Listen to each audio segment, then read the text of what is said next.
In the non-impact base move category, we have 3 base moves. We have a non-impact squat,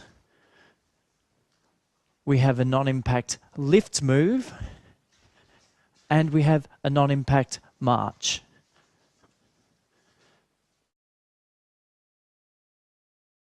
In the low impact base move category, we have 4 base moves. The first one is a low impact march. Keeping one foot in contact with the floor, we transfer weight from one foot to the other foot.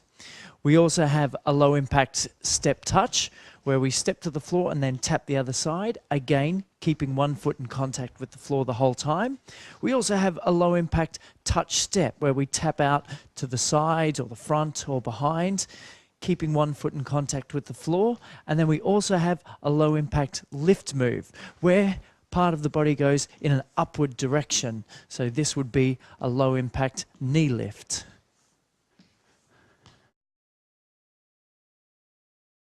We've looked at our base moves, so we know what they are, and we've looked at our elements of variation. So now let's look at how we can combine the two to create more interesting choreography. So I'll give you an example. Let's start off with a march. So this would be our base move, and when we teach everything, we always start with the base move. Now I want to change this, add in an element of variation. I want to add in some travel, so I could create a little grapevine. So this would be a lateral travel, to the right side first, and then back to the left side. That would be our direction. Now I want to add in an arm pattern. Let's add in a simple low row.